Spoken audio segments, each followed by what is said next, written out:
Okay. Um, Hello, good evening, everyone. Um, Welcome to tonight's event with Anbara Salam about her new novel, Hazardous Spirit. I'm going to read it in short. Okay, Yeah. Okay, it's short, don't worry. Okay. Um, Anbara Salam is a half Palestinian and half Scottish writer. She grew up in London. Who grew up in London. She has a doctorate in theology and now lives in Oxford, and is the author of Things Bright and Beautiful and Belladonna and Hazardous Spirit. You're holding, and you can also buy from Lighthouse. It's her third novel, so please join me in giving Amber a warm welcome.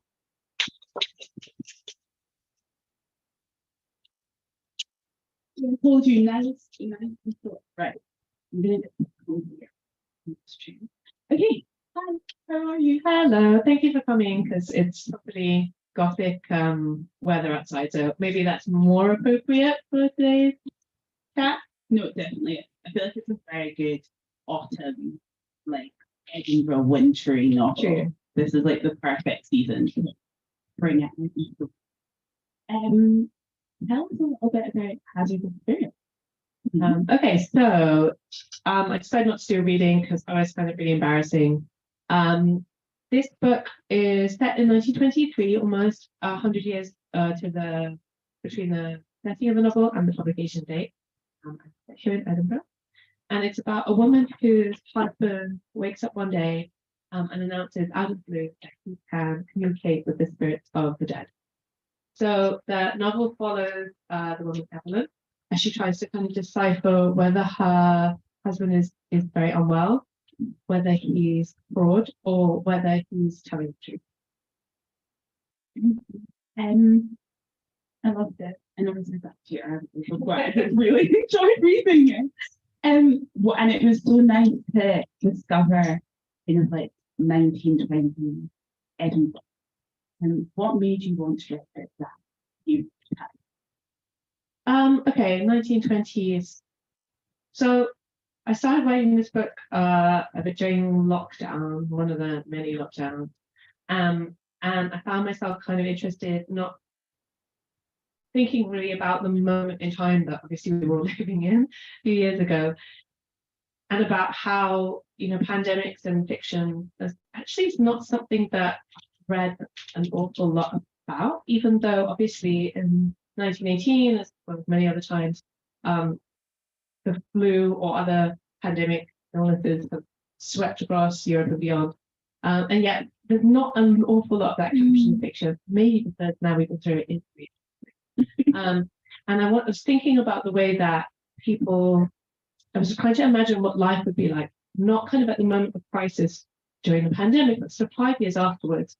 How would people be feeling, still struggling with the kind of trauma and the social, political, interpersonal effects of this life-changing event, and trying to sort of piece themselves back together, trying to feel normal and like they were before, while still recognizing that maybe there is no normal, maybe there is no truth. And so that actually drew me to kind of the early 1920s, when, sort of similar to, I guess, now, society was sort of still reeling from, obviously, the sort of twin traumas of the mass death of World War One, and then the flu pandemic of 1918, 1920. So that's why I was really interested in the early 1920s,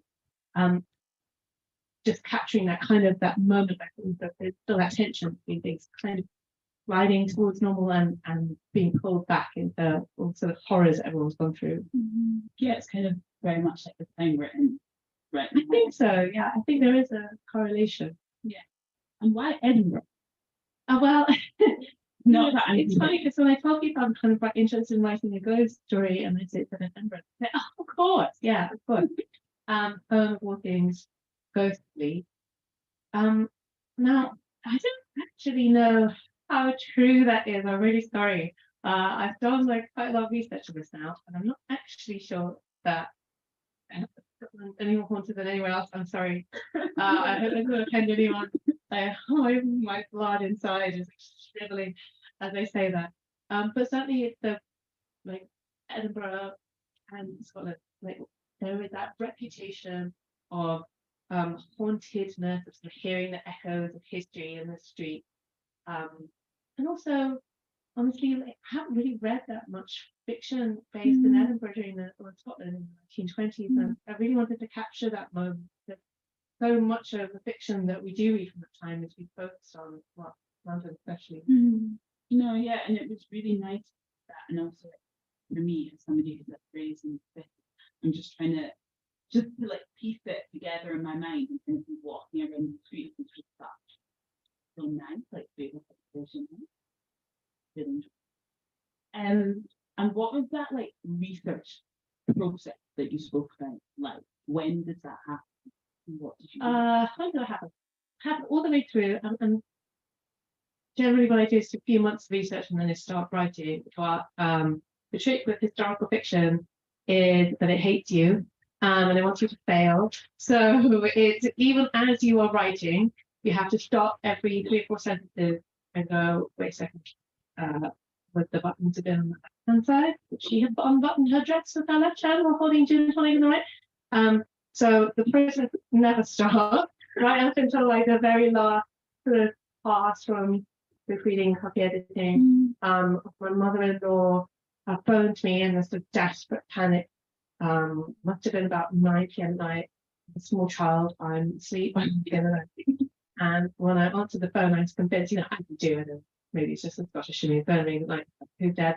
Anyway, no one was dead. But it turns out I'd said that a door somewhere in the novel I described the colour of a door she had decided would not have been painted the colour that I indicated, due to local preservation requirements. She was correct. But we're talking down to the wire. I actually had to write specifically to my American assistant to change that really like at the very last minute.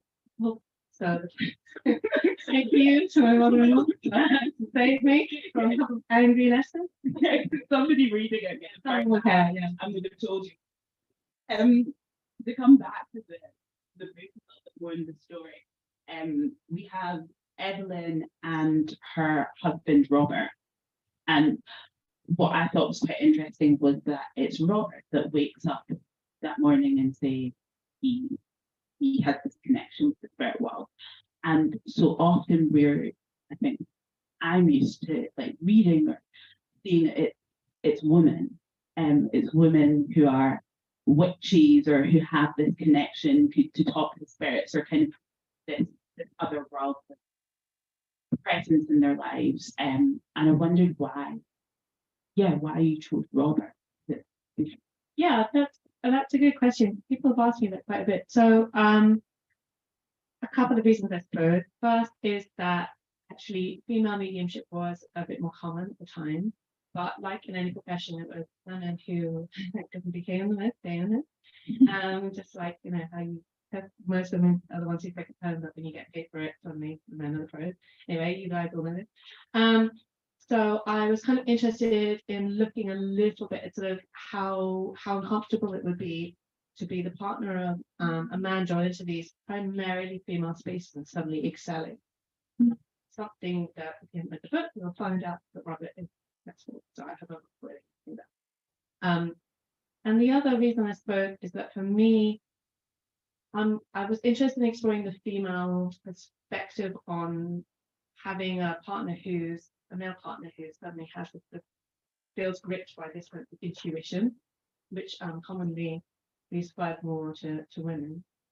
And personally, I find this like what's much more uncanny is that sense of not really knowing the person that you're in love with. And I think even though obviously not everyone can go back in time to 1920s Edinburgh and experience the seances, I think most people do know that experience of being in a partnership and suddenly looking at the other person and thinking, I don't know if you're the person that I thought you were. And that's really quite chilling. And I wanted to kind of inhabit that really from a female perspective. Yeah, and that was something that I really resonated with, and like how she's kind of just like watching this man she's in love with really change and change almost the dynamic of their relationship in this push and pull between supporting him, but also what her family think, and kind of navigating all of that throughout. And it wasn't never really. I was spoiled. I didn't spoil. No, I think things are answered. I think things are answered. I think the answers are there if you want to look for the answers. Sorry, that's so cryptic. That was a good script. Thank you. I like the exploration of grief as well. It felt like we were also seeing this like kind of, I suppose, like not country but community grieving in the different ways people grieve, and also how Evelyn was navigating that, and those moments with her sister, but also her sister who passed away, and that dynamic as well. And that was more a statement than a question, I suppose. I mean, yeah, so it's not a spoiler. One of Evelyn's sister is passed away before the novel began. And I was interested in looking at grief. Obviously, when you're writing a book about spiritualism, you know, you kind of have to think quite carefully about grief, and not to get too dark, but a close friend of mine died while I was writing the book, and that also helped to kind of me to think, obviously, as I was personally going through this grieving process, about the ways in which people look for answers. I think that I wanted to explore a novel about grief that isn't super depressing, actually, which I hope is something that people will take on. No, definitely. Yeah, it had moments of like lightness, but also I think it was like very also like loving as well at the same time. You could feel this love between her and her sister and that. That's good. Yeah.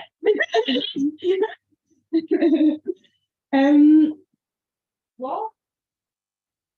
Sorry, I completely just like lost track of my randomly scribbled note.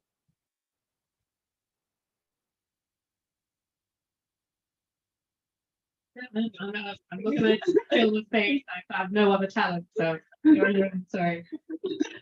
Thank you. Thank you so much. What's the difference between writing this novel and your previous? Okay, so my last two books were set in the 1950s. There's obviously slightly different sort of research components go into it. This is the first time I've written a novel set in a real place. So that was also terrible. Because it really does matter if the street lights are like gas on one road and chick on another. Again, I think a lot of historical fiction writers write with the voice of like a really angry middle-aged white man in their head. He's got that pen ready to tell you or why a certain kind of trout can be farmed in a certain river. And that was definitely different for this book, writing somewhere that's set somewhere that I know, that's more real. I'm willing to do justice to the city and right. You really want to make sure that that accuracy is enough and does not pull people out of like that suspension of disbelief. I guess every book is a different process. This obviously was written during lockdown, so for me it was kind of escapism as well, because when we were home, you had so many other distractions. I was living in the studio. I could like wave out the fucking canal boat, and that was it. So it was this and Skyrim, like that was it. It was nice to be transported somewhere completely differently, Exactly. and like build up this world yourself. And why spiritualism? What? Why spiritualism? Well, the idea from the novel came about because about 10 years ago, I was set up on a blind date. You know, terrible story stuff. And I set up on a blind date, and my blind date, when I arrived, very attractive, charismatic woman, very interesting. And then about halfway through the evening, she revealed that she was a psychic medium who could speak to the spirits of the dead. So while very interesting, maybe not like take home to your Palestinian grandfather material, maybe. So I fully decided to never call her again. And then a few years later, I was the last one at a wedding. I RSVP'd for the one just for 3 days, I'm being honest. And then when the doors opened at the end of the church, the bride came down the aisle. This was my bloody date. So I nudged my Wait, your date was the bride. She was surprised. Yeah, I just turned up for the. I said, I nudged my boyfriend at the time. I was like, I'm going to tell you something about her. He was like, shut the hell up. Shut the hell up. Two people are getting married in a church. Now, because I knew that a little bit about this woman's history, really the sort of conversation over the course of that evening at the wedding was that her new spouse must have to believe in her. He must have to, because there's only really 3 possibilities. Either someone's in quite a powerful delusion, and I knew that this woman heard voices, the voices told her what to do, or that that she's a horrible fraud who's just like swindling people out of their money to speak to their loved ones, again, not especially feeling in the South, and maybe I'm not speaking very well. And then third, that it's true and he believes it. And so that is really where I got the idea for the book. Is how would it feel if someone that you loved and you were close to woke up one day out of the blue and announced something completely outlandish, like they could speak to the dead or they've been abducted by aliens, right? Because there'd be this little bit of you that's really not true. It's actually the alternative are all right. Because I wanted to set that kind of obviously the inspiration from the story was kind of about that element, but also that I wanted the post-war Europe and America spiritualism really was at its heyday, obviously, as people sort of sought answers for the grief that they've been through, and it made complete contextual sense in the times that the sort of supernatural ability that still is in the realm within the realm of possibility. So it wasn't unusual, but not impossible. Yeah, unusual, but not. And I think one of the more like the unusual character for me was Clarence. And can you tell us a little? I think I might be spoiling things. If I feel like Clarence is I hope you will enjoy Clarence. Okay. Didn't watch Father's Head. Yeah. Clarence was kind of inspired by Dougal has this like nemesis who's this character on TV who's great and the grannies all knit him jumpers. Owen Love or something like that. Owen Darling, I don't know. So okay. Oh there you go. Okay, so that's it. Now back to Inspired Clarence. I don't know if that's going to shed any information on this for you, but hopefully when you get to Clarence you'll understand where I was coming from. Some for you. Thank you. Can we talk about Evelyn a little bit more? Yeah. And what another thing that drew me to her, I suppose, was that this wrestling, or not wrestling, but her missing this old life that she had, and how through Robert. I'm so scared that I'm spoil. No, you're good. Through Robert, she almost gets access to this new life, and how that influences.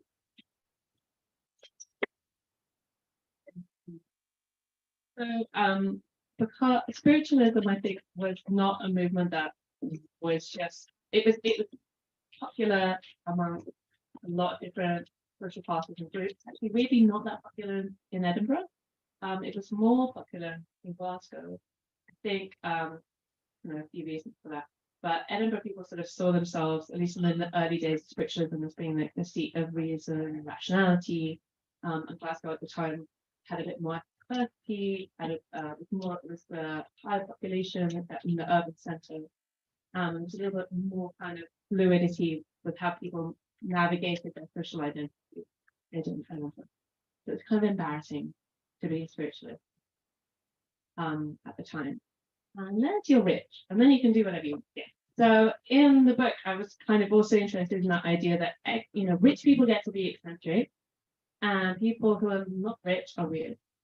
And so when Evelyn gets access to wealthier, more affluent social circle, and through Robert's spiritualism, kind of makes kind of a bit sanitized. Kind of all right if Baroness so and so is doing a seance in her chalet, but maybe not as appealing if you're in the basement of a Glasgow tenement, if you're Evelyn. Yeah, it was like interesting to see the classism play out through that is very prevalent, and how and it being like a kind of access point, like her using this sometimes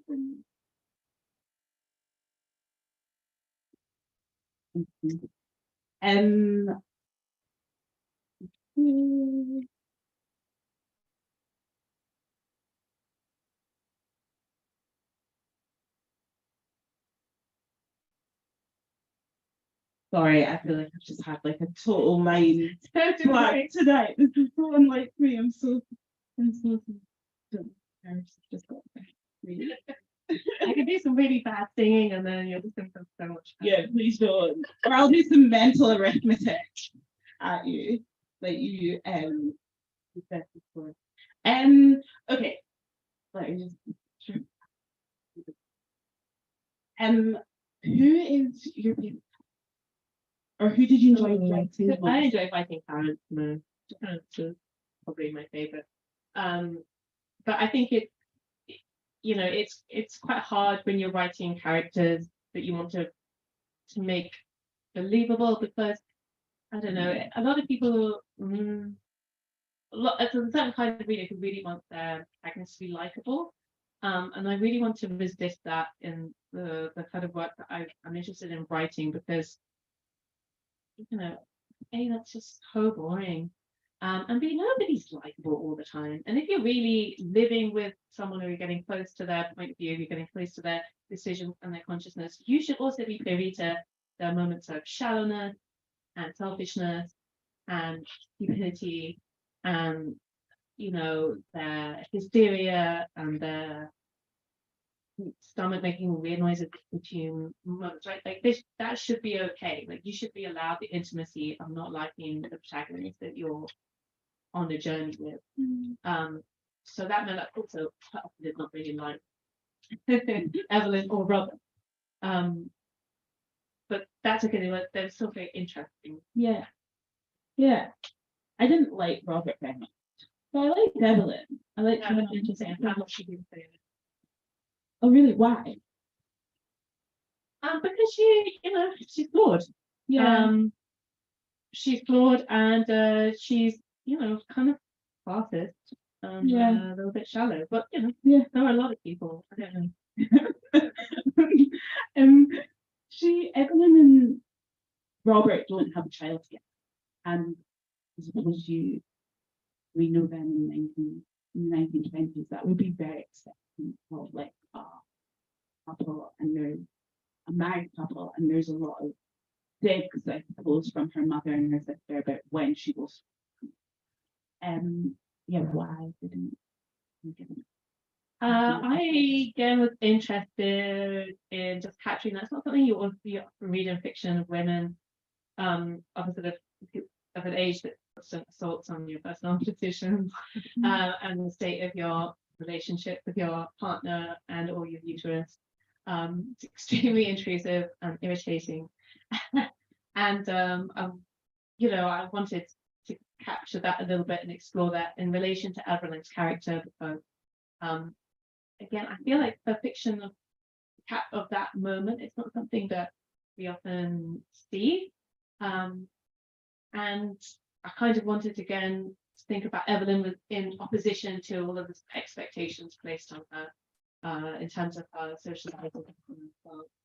Yeah, she seems like a very defiant, like quietly defiant middle child. And Yeah, I think that's like, I'm not going to do this, I'm not going to do that, and I'm going to do it this way and navigate this way. And I mean, talk back. I think also that in post World War One, this was an era of sort of social flux, especially for women.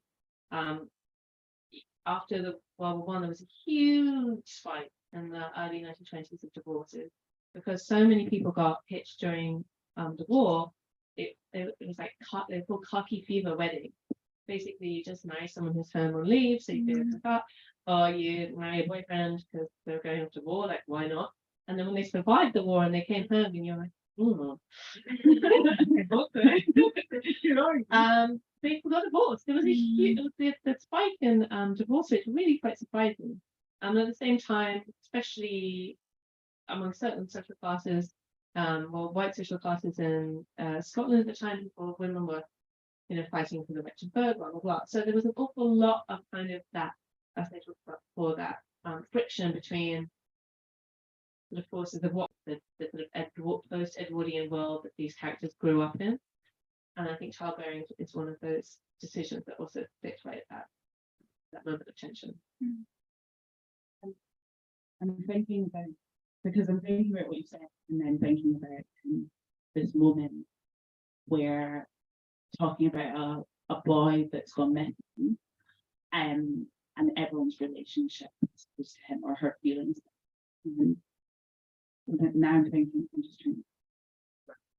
I'm thinking about the character Charlie, and were there any characters in the book who are based off like real people and real events? No, not really. I mean, no, there is some kind of mix and match, but no, nothing is real. I just wanted it to feel real. So if you're asking that, maybe I did a good job. Yeah, I was like, did we Charlie actually go missing? No, it's not we Charlie. No. I will also say we're able to questions, so if you have any, keep them, and you'll have a chance to as well. Start. I suppose.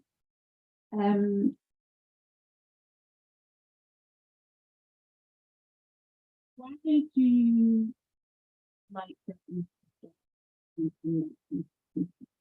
They were just talking about it. You're just reading, which is that. Yeah. So yeah, why? Yeah, why couldn't go into the past? Yeah, I don't really know. I don't know why I do that. I'm really interested, partly because of my academic background, in kind of religiosity and exploring religiosity in fiction. Obviously, it's like was like a natural place for me to start exploring. I think obviously it's very hard to separate religiosity from public or private life until very recently, and maybe not even now, but certainly in the past. I think as a historian, it's in order to get a sort of three-dimensional perspective on the way that everyday life was shaped, you have to have a really thorough understanding of religiosity, spirituality, religion. And I found that dimension really helped me access the kind of historical imaginary in a vivid way. And so that's what I feel that I can contribute to fiction writing. I'm not necessarily like a very spare modernist writer. I'm not a Sally Rooney. Like I can't do that. That's not where I live. And so this is more where I live, because I really want to explore that kind of rich detail, I guess, of historical everyday life. Now, I'm writing a book at the moment which is set in 1962, so it just is considered historical fiction. Apparently 20, it's having a year, so they 1963 would be the cutoff, right? Okay. It's considered historical fiction. Which makes people of a certain generation feel very, very powerful. But that's been really interesting for the most modern book I've ever written. And yet because we transpose so much of our present onto the past, it's a job, I think, of a good writer to try and separate that and to resist that urge and to think about the perspective of where they actually were, rather than what we know now.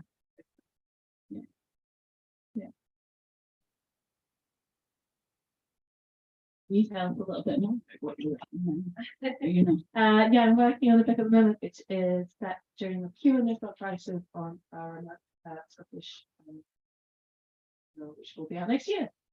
I hope. I really. Thank you so much. I'm going to go question.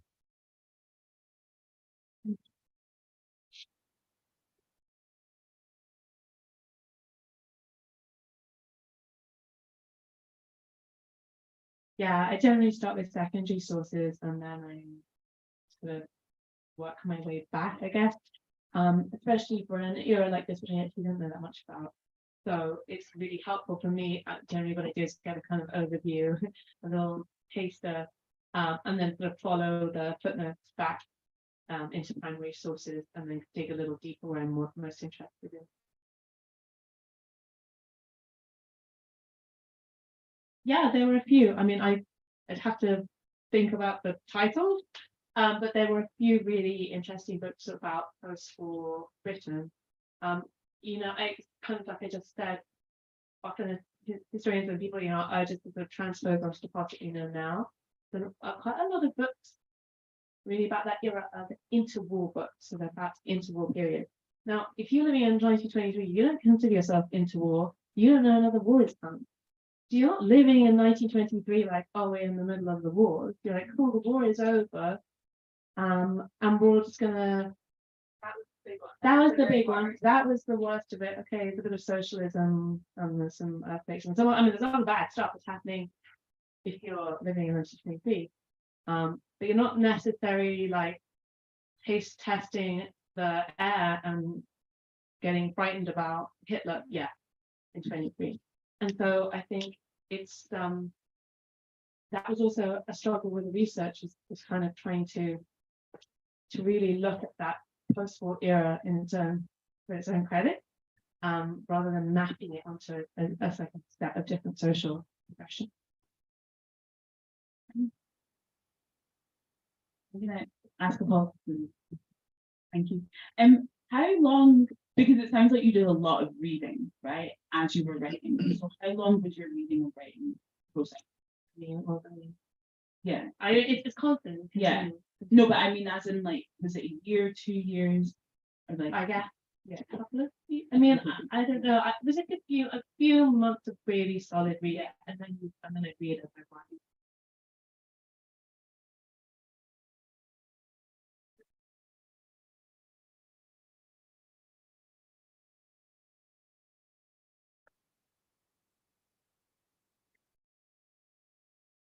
Yeah, I mean, look, I'm not saying I've successfully done this. It's just what I'm interested in trying to do that a little bit. So for me, what I tend to do, I mean, I don't know if this is really interesting to people, but when I'm thinking about characters, for example, who are 30 in 1923, I'm 30 years. So my way of speaking, my mannerisms, my like idiosyncrasies, my swear words, whatever, they're all set from like 15 years ago. So I'm not writing people as they were in 1923. I'm thinking about how would a post-Edwardian woman just coming of age around World War I, what kind of influences were they? And that's what I'm trying to build into the character. Right? I'm looking 10, 20 years back. Because that's when your personality is forged, right? It's not at that moment.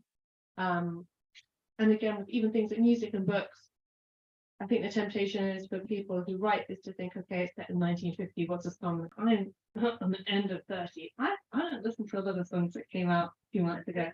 You know, my favourites are they're the oldie now. They're on the golden oldie stage. But that's what I like. It's kind of thinking about material culture and that.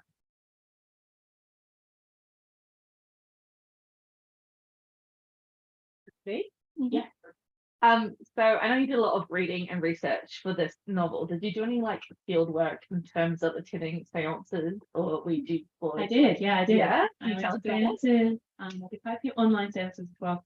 Online seances. Yeah, it's a Is thing. that a thing? That's Arthur and Dawn Centre, not very far Okay. away from here. Does online seances. I think Mm. still.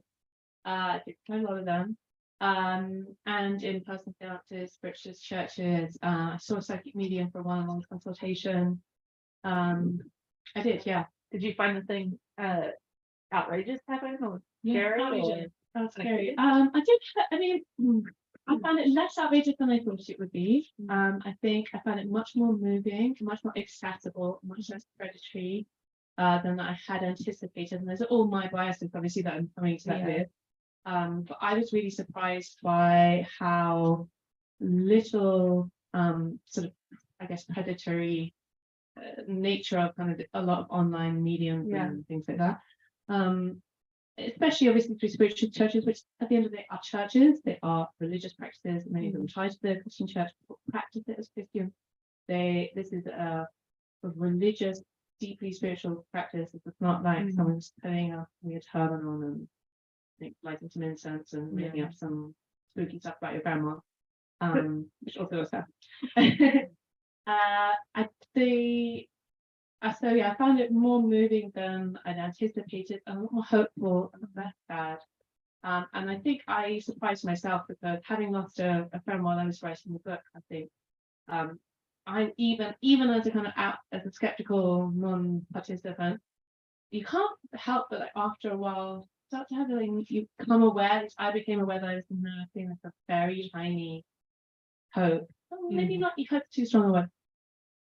It became not impossible to me that I might also have some kind of revelatory message of healing. Not impossible, and that surprised me. I think because you're primed, obviously in the environment, you're sort of primed for that. But also, who wouldn't? Who doesn't? I mean, maybe you don't.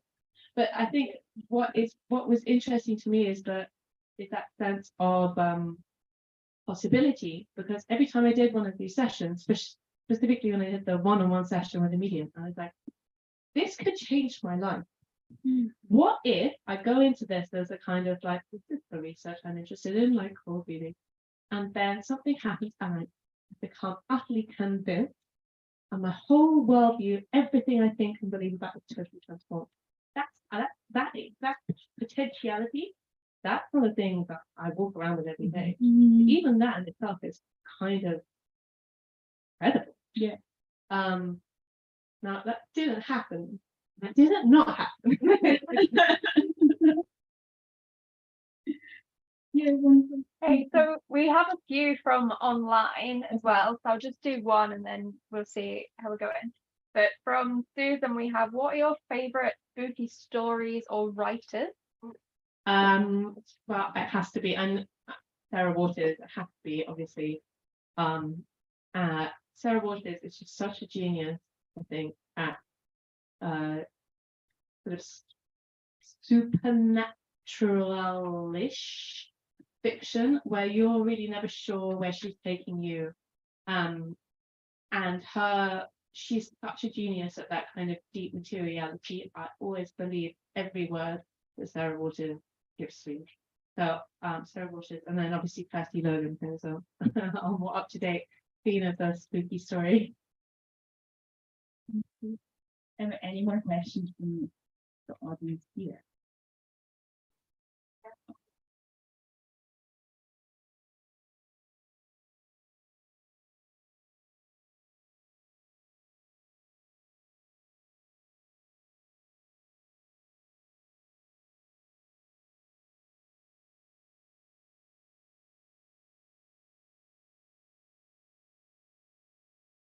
That's a very good question.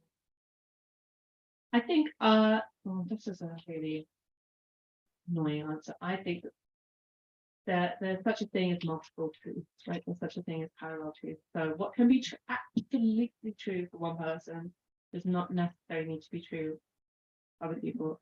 And I think if my partner woke up tomorrow and said that they've been abducted by aliens, once we've ruled out transhumans and trying to get on, I don't know, what, the sun? I don't know, what do you do with that? I could allow for that to be true for them and not necessarily true for me, depending on where that took them in the next stage of their. Yeah, that's the thing. I mean, this, I mean, without wanting to reveal too much about myself, this is like a childhood trauma of mine. I actually wrote a story about this, but the idea that I would get abducted by aliens, this is my greatest fear as a kid. Not because of the alien, but because then you become a person who has been abducted by aliens. And then what's the next thing? And then you have to hang out with all of those other people in your crowd now. They're the only people who get you. Your life is messed up. I know, but like it's real. It's a real thing. It's a real like fact. And so I what you're saying is exactly tapping into that. It's like, okay, what point does that belief become unpalatable? At what point does it lead you into like covalent, terrifying perspectives that drag you into other wormholes, society of other people you don't want to be in?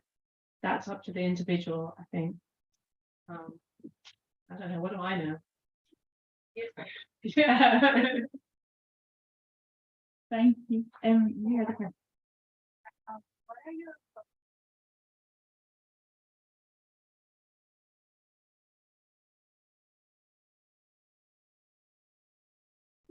I do don't know. A friend of mine who is a writer, Francine Tune, I heard her give a really good answer for this, but I'm going to steal her answer. Sorry, shout out Francine. Her theory, and she's roughly my age, it's younger than, sorry, is that you know, women of like our age sort of came of age, right? The teenage years were sort of in that 90s new agey period when it was kind of cool to like Buffy and the Craft and like, I don't know, to have like the hand of the iron. I don't even know what that is, right? Like Urban Outfitters, Gold Crystal, Canberra. And it was like kind of fun. It was an aesthetic, right? It was an aesthetic to show that if you did not buy into the kind of 1990s pop princess version of them, then you could kind of still be a cool girl in your own different aesthetic way. And because like 1990s coming of age girl culture was so sexualized and so kind of pop princessy that if that wasn't your vibe, there was another vibe that you could plug into, and that was a little bit more esoteric. And that maybe is why writers of our generation are kind of revisiting that now as adults. I mean, like, it's okay for this not to be a silly teenage thing. I can take this more seriously now as an adult, and I can indulge in that thrill of dabbling in something a little bit mystical, and being a little bit spooked out by it. Maybe. I mean, I might be completely off base, but Francie is very clever, so Was there some?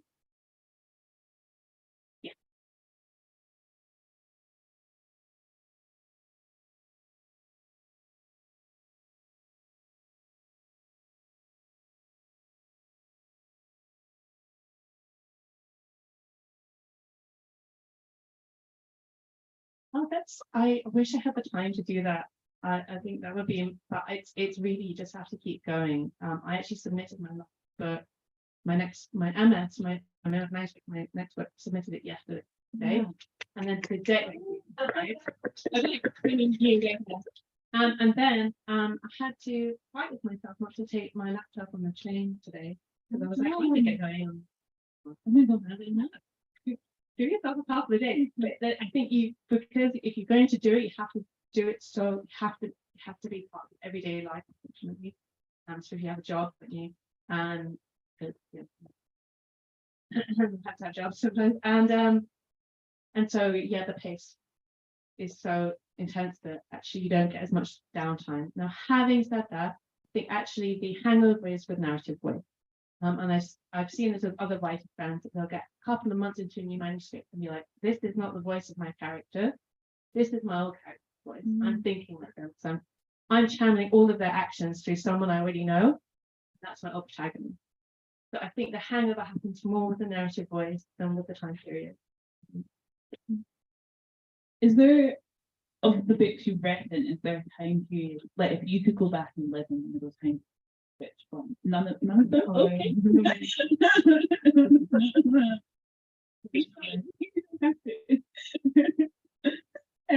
Actually, there's one question. Yeah, we spoke a little bit about kind of fishing or seeing the future or the present on the past. But I was wondering if kind of researching your books, how that's changed how you think about the present day. Or if anything's kind of I mean, it's got me a little bit more worried about the rise of fascism, I guess. Hanging out in 1923 and like, here we go. Are we looking 10 years ahead? Maybe not even 10 years ahead, 2 years ahead. Maybe it's slightly more paranoid about a certain trend.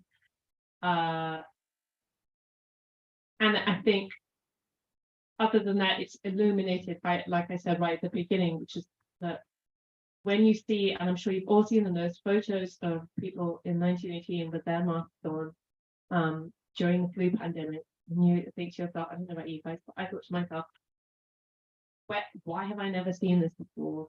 Why did I not know about this? Why haven't I read the poems and the fiction written about this? Why haven't I seen the movie set in this period? That's because it's depressing as hell.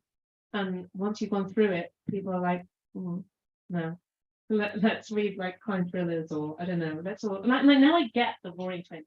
Put it that way. Like, okay, we all want to like cut off our hair and like hike off our skirts and drink a bunch of gin. Like I kind of understand it more now. So from that perspective, it has illuminated where some of the kind of gaps are in popular culture, I guess. And maybe a little bit more permanent. Thank you. There.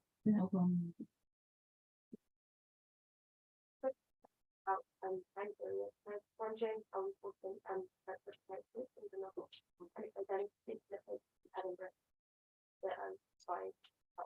Yeah, sure. Thank you. Yeah, I mean, sense of place is really important to me, and actually that's why the first two books I wrote were in made up locations, based on very real locations. But it was important to me to create that claustrophobic atmosphere as possible for the novels.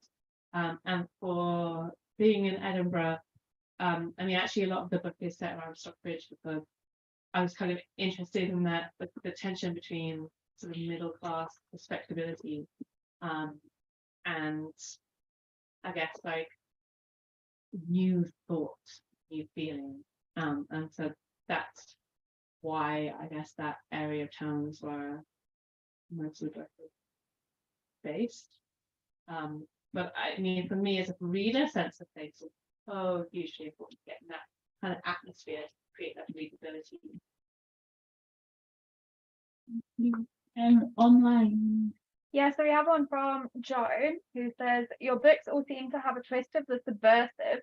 Do you find yourself threading big ideas or politics into them consciously, or does that art just happen for itself? Oh, I like it. I tend to think with a historian hat on. That's where I'm coming from. And so, you know, you can't help, but if you're trying to do a snapshot of a time and place, but you're thinking about the larger sort of thematic things that might be bubbling under the surface in fashion, and you brought me in the tension.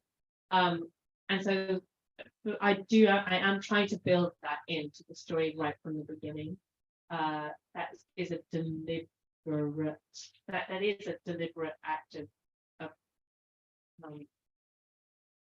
creation or something, such a big word. Better word. Planning? Yeah, it's planned. It's planned. Let's put it that way. It's planned.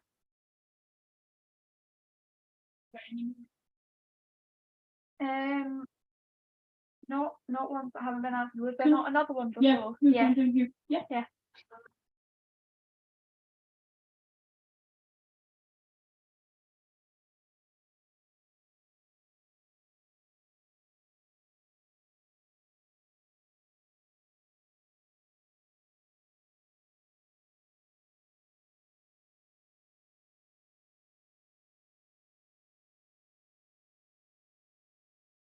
Not in the seances that I attended as an observer, because I think people make meaning when they want to make meaning, and so that meaning means nothing to me. So if a medium says something like, there's a spirit here, and it's a spirit of someone in this room, a loved one who was really passionate about music. Probably in a room full of people, we would know someone who's no longer with us that liked to whistle or played the violin or that was really into the Beatles, or I don't know, whatever, right? People make their own meaning. So as an observer, no. But I think when I had my one-on-one session with the medium, I found that a bit more interesting, I guess, because it's harder to pass when you're the person being read, which is why I did. Because I wanted to see if that would also happen to me. If that meaning-making process, I would be complicit in it if it was just me and one medium. And I was, because you're trying to look for patterns. That's just a sort of natural, much as I hate the word natural, it's part of natural human behavior is to look for patterns. So while, and she said some weird stuff, which in retrospect, I found a bit creepy. But I found it creepy only after I called my sister.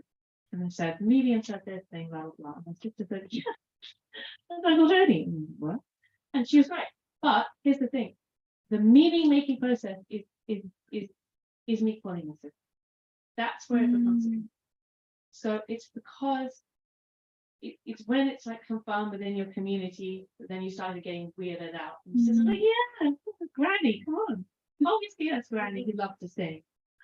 It was. But I tell you what the medium did say to me, which maybe is a good place to end. We're reaching your ending. Yeah. And she said to me, you're a very spiritual person, aren't you? I don't know. What do you say? And then she interrupted herself. She was like, you need to be really careful what you wish for, because one day you're going to see it go. Oh my god. It's just kind of horrifying prophecy. And I laughed it off because, I don't really know stuff anyway, right? But then I had at the time a young, just my baby had just been born. And so when you have a young baby, you are a lot. And I was up in the night a lot. And since she gave me that horrific prophecy, every single time that I'm up in the 4 in the morning.